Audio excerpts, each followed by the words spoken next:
dog training workshop up in Salt Lake City a few years back. And this trainer got up and he tried to kind of explain, you can actually find out the temperament of your dog. He said what you do is, if the owner will fall down and pretends to be hurt, the dog generally will do one of two things. Either he'll try to bite you, and that means that reveals that he's got a bad temper. Or he'll come up and he'll show concern, and the dog will actually maybe even try to lick your face, and that shows that it's a good dog. So there was a lady named Susan Matisse, and she happened to be attending this seminar deal, and she had 2 dogs, and so she thought she'd give it a shot. So she was in her living room and she was enjoying some pizza, and she thought, I'm just going to make it really dramatic to see what my dogs do. So she was enjoying that, taking a bite, and she stood up, and she acted like she was having a heart attack, and she clutched her heart, and then she just fell against the floor and lied there really still, kind of staring a little bit at her dogs. And she said what her dogs did is they look at her, and they look at each other, and then they ran to the coffee table and ate the pizza. So sometimes they kind of revealed everything. I think a lot of times our mettle is tested when we go through something kind of traumatic. Well, have you ever been through something and actually asked something painful and said, what in the world was that all about? Maybe you even asked, I wonder why that happened. Or you could go into, all right, how do I pick up the pieces now? Where do I go from here? Could life ever have any sort of joy after what I've just been through? That is exactly where we are in this story of Ruth. In this story, it doesn't start with Ruth. You remember, it starts with Naomi, who's married to Elimelech, and they've got 2 boys, and they're living in Bethlehem in Judea, and everything's fine. But the first verse says that famine came to the land. And this is where Elimelech, as Nathan said last week, this is where Elimelech makes a grave decision for his family. Instead of staying in the land that God told them to stay in, instead of staying in the land that God promised, instead of letting God see them through the famine, he decided that he'd try to seek some kind of help somewhere else. So they went off to Moab. They went to a land that hated God and hated God's people. But somehow Elimelech had it in his mind that if we can move to Moab, we're going to find some life and we're going to find some hope. So they chose to put their trust in the world instead of walking in faith with God. All right, guys, draw your applications. What are you doing that's struggling like that? They didn't find hope and life in Moab. What they found was overwhelming despair and death. The 2 Moabite sons, after their dad died, they married. And then they were married for 10 years. And you remember both Ruth and Orpah, the 2 ladies they married, they didn't have any children in those 10 years. And then the 2 boys died. So the move to Moab was a disaster. 3 widows now are left in a culture that makes no provision for widows. If you're a widow, that's bad enough in ancient times. But most pagan cultures, if you were a barren widow, you were considered cursed. So they were looked at as dead weight. So, along with the sick and the lame and the blind and all the people that the ancient cultures thought were cursed, here you have these barren widows. You've got a couple of society outcasts. And one of Naomi's daughters, when Naomi decides that she's going to go back to where God told them to live, when Naomi decides to go back, one of the daughters, Orpah, says, no, I can't leave my people. I can't leave Moab. She decides to stay back. And then all of our attention goes to this incredible woman named Ruth. And she comes out with this statement of refusing to leave her mother-in-law. A statement that has been uttered for 3,000 years now, up to the present time. And Ruth looks at her depressed mother-in-law and she says, where you go, I go. Where you live, I'll live. Your people are my people. Your God is my God. Where you die, I'll die. And that's where I'll be buried. So help me God. Not even death itself is going to come between us. This may be one of the purest pictures of repentance. If you ever struggle with the idea of what repentance really means, this is a great picture. You know what repentance is? It's leaving everything that you really are and go for and making a decision to go somewhere else. It's repenting of that old person, that old life, that old lifestyle. It's saying, I'm going a different direction. I'm following someone else. The first church that God privileged me to work with, I got to stay there for 20 years. And in 20 years, you get to see a lot in the life of a church body. You get to see a lot of births, and you get to see a lot of baptisms, you get to see a lot of marriages, and then you see a lot of births, and it's kind of a cycle like that. There's one girl that was real quiet that grew up in our church, and she was just a delightful girl, came from a great family. Well, when she graduated from high school and started going to school, she started hanging around this hairy-knuckled guy. None of us knew who he was, and we didn't feel that good about him, and we didn't know his background, and but she just kept bringing him around. He was nice enough, it seemed, but we kind of started thinking, if there isn't an adjustment here, they're going to end up together. Well, sure enough, they made an appointment to come to my office one day, and they asked me to officiate at their up-and-coming wedding. I was trying to be as delicate as I could on this situation, but what I wanted to know was, man, where's your heart?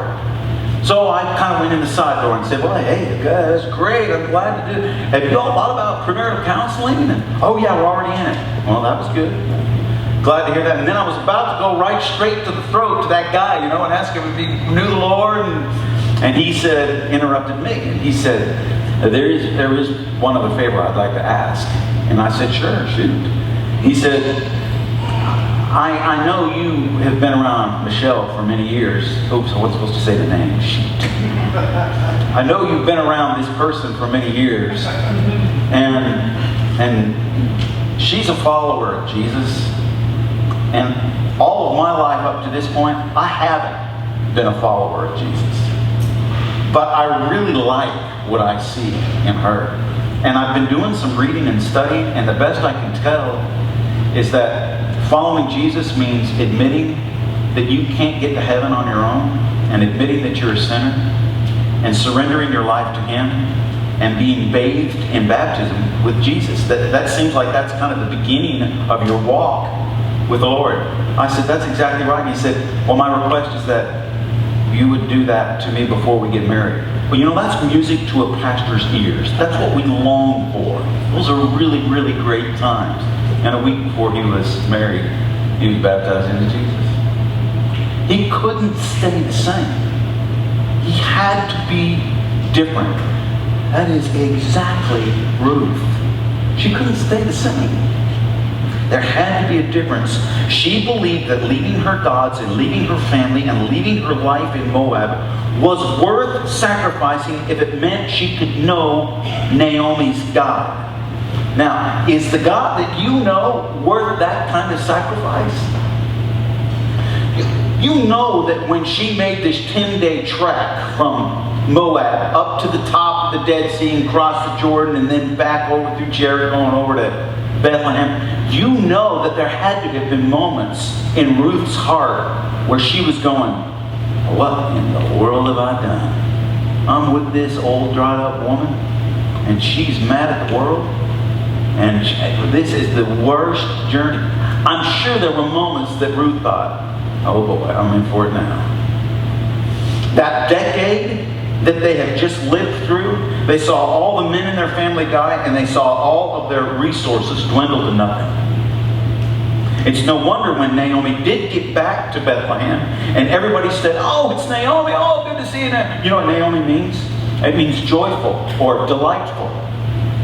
So when they call her name, oh, it's joyful, it's delightful. You know what she said? She said, don't call me Naomi anymore. Don't call me joyful.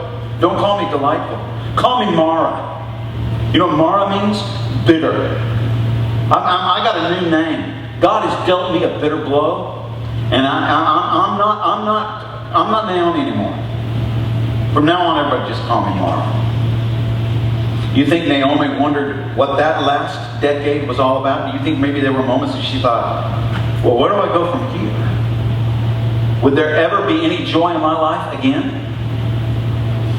As Nathan finished that chapter last week, he said it again right before we broke bread. And I want to make the emphasis one more time.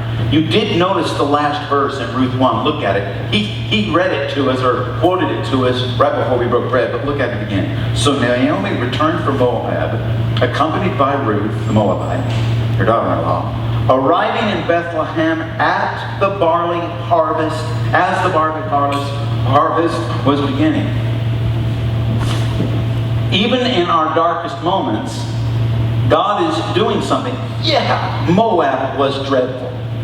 And yes, you left full, but you're returning, Naomi, most empty. And the word used to be joyful, but now it is bitter. Yet, God brought these two desperate women back just in time for the barley harvest. In other words, God brought two outcast widows back during the one time of year that they would be sure and not stop. God's timing is rarely our timing. But God's timing is always perfect. Always. Look at chapter 2, verse 2. And Ruth the Moabite said to Naomi, let me go to the fields and pick up the leftover grain behind anyone whose eyes I find favor. Naomi said, go ahead, my daughter.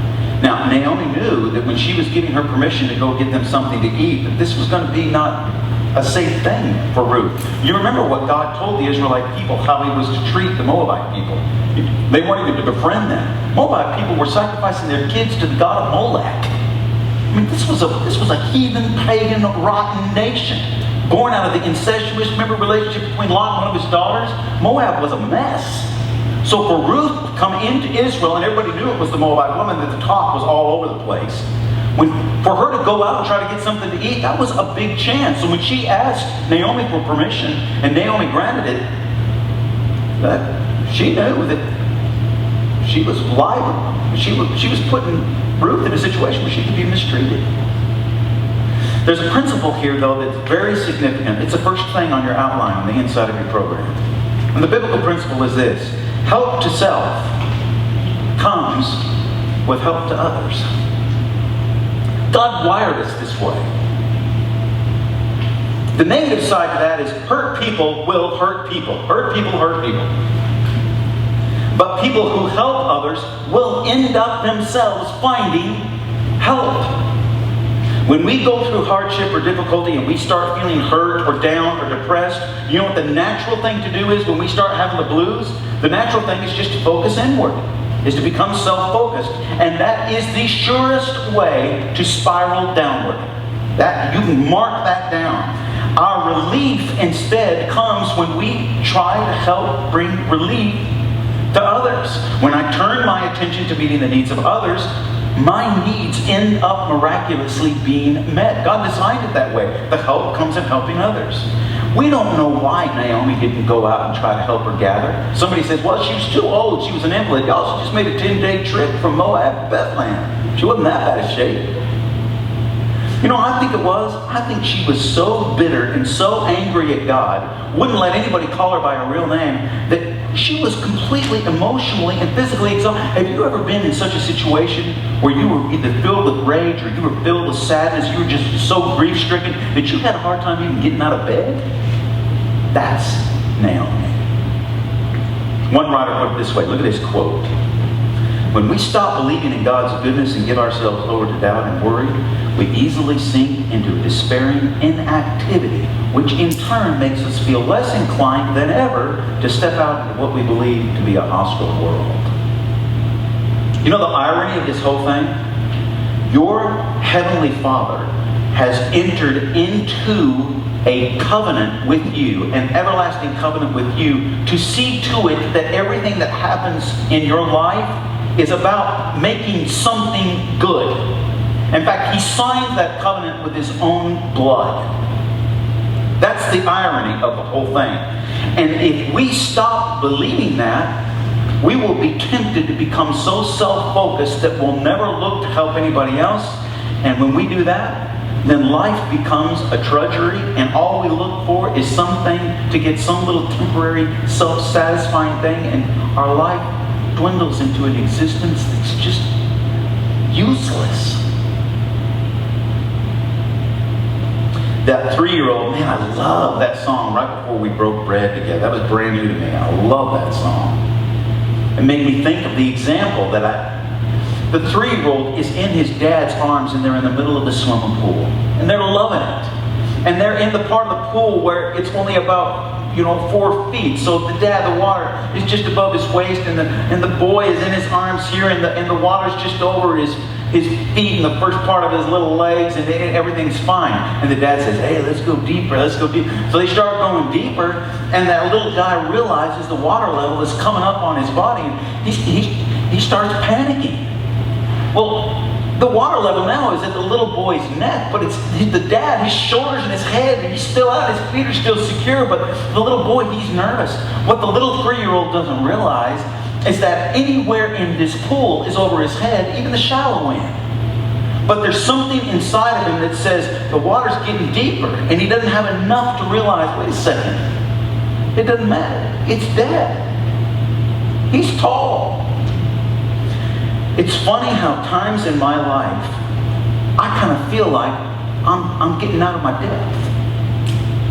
And I start worrying about that. The job situation. Or I got a relationship that doesn't seem like it's going the right direction. Or maybe somebody in the family gets sick, or there's death. And our temptation is to panic because we feel like we're out of control. Y'all, really, what do we control? Do we control really anything? Truth, you have always been held up by your loving Father in His grace-filled arms. Truth, there is no depth too deep for Him. You're okay. He's got you. The issue is whether or not we want to believe it. No matter how deep life gets, God ain't going to let us go.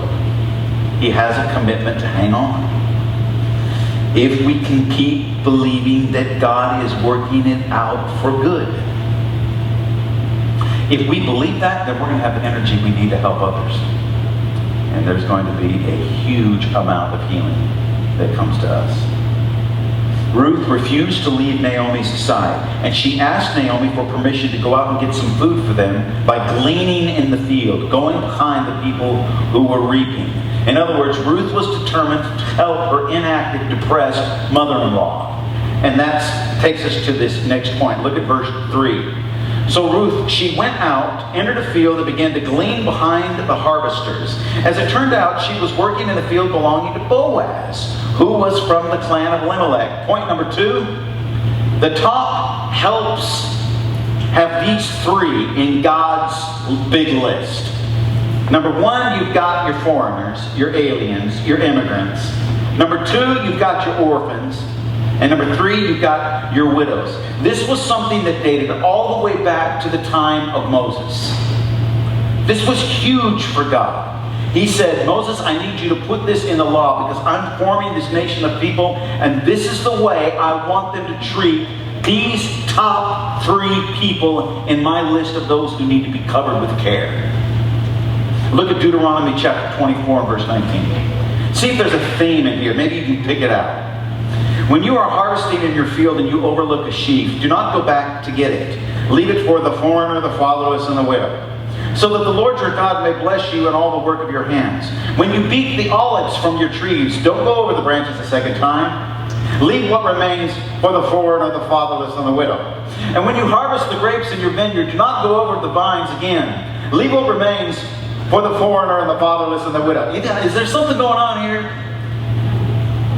It's really in God's heart. And Ruth, she qualifies for this in 2 different areas. Not only is she a widow, she's also a foreigner. Some generous landowners back in the Bible times were known to give up to 1/4 of their fields just for the foreigners, the fatherless, and the widows. This has always been God's heart. That's one point. But I love what the translators try to do with the middle of this verse. In fact, I've got 1, 2, 3, 4, 5, 6, 7, and then the literal Hebrew on this. Go through this with me. Look at this verse. I think this first one is from contemporary English. This is verse 3. Look at the screen. So here Ruth again. She went, she arrived, and she gleaned in the field behind the harvesters. By chance, it happened to be the portion of the field that belonged to Boaz. Look at this next version. As she went, she came and gleaned in the fields after the reapers, and she chanced to light on an allotment to Boaz. Let's look at the next one. And she went and came and gleaned in the field after the reapers, and her hap was to light on a part of the field. Well, there you got a little King James there. You love that, don't you? Okay, look at the next one. So Ruth went to the fields and gathered the grain that the workers cutting the grain had left behind. It just so happened that the field belonged to Boaz. Look at the next one. Well, this is the great. Therefore she went and gathered ears of corn after the backs of some reapers, and it befell that Boaz was the Lord of that field. Yeah, that's great language. And then look at the next one. And she goeth and cometh and gathereth in a field after the reapers, and her chance happeneth.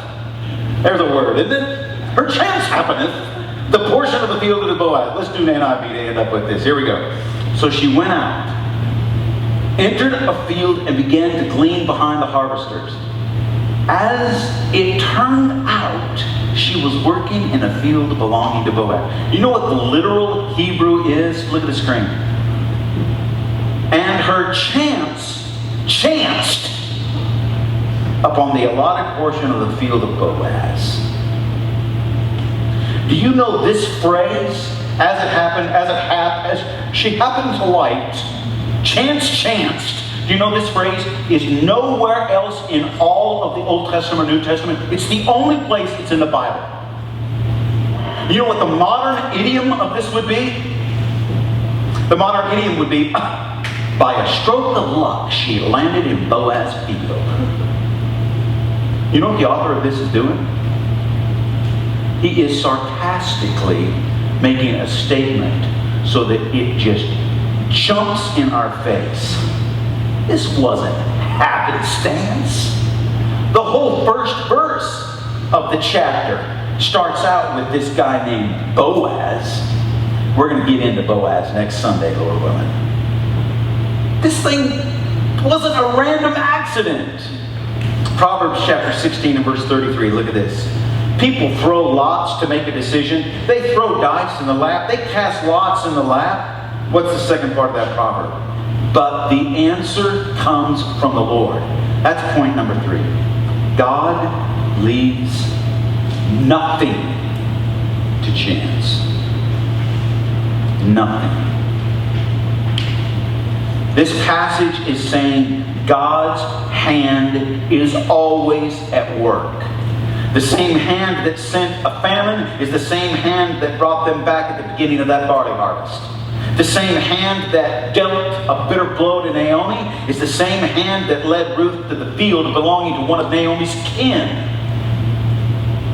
God's hand in our lives leaves nothing to chance. Ruth didn't just happen to find herself in Boaz's field. No, they didn't even have fences back then. They had kind of borders indicating some sort of land, but it wasn't like she went into now leaving Elimelech's field, now entering into Boaz's area. She didn't know that. She's just trying to find something to eat. God orchestrated the whole thing. Even when we are completely unaware of what is happening or why it is happening, God is guiding. God is leading. Even in searing pain. Even when the hardship is filled with confusion. The only survivor of a shipwreck was washed up on a small uninhabited island. And he cried out to God to save him every day. And days turned into weeks. He would scan the horizon every morning and every afternoon and every evening, trying to see if there was some ship out there, something. Nothing. Well, decided to try to make the best of it. He built himself a hut. There were some other wreckage from the ship that had washed ashore. He found some things of value that he could use. Pretty soon he had all of his possessions and all of his valuables in the hut. Months later, he went off one day to find some food. He was hunting. He came back to find his hut ablaze in flames. He just sat down. He looked up and he said, "What in the world?"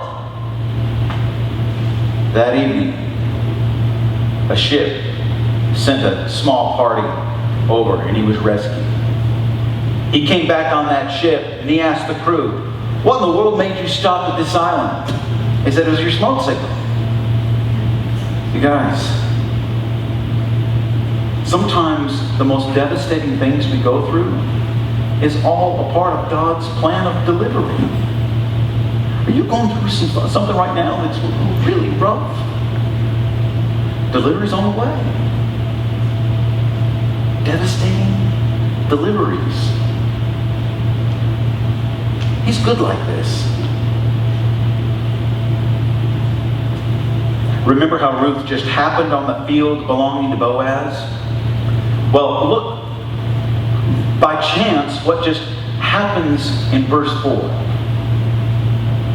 Just then, when Ruth found herself trying to gather some barley in this particular field, just then, Boaz arrived from Bethlehem and greeted the harvesters. "The Lord be with you." That's where I'm going to leave you hanging. We're going to pick that up next week. You guys, God leaves nothing to chance in your life. Nothing. You're here right now because you're supposed to be here. And the people that God's going to bring to this church this fall, they're supposed to be here. They're supposed to be here for however long.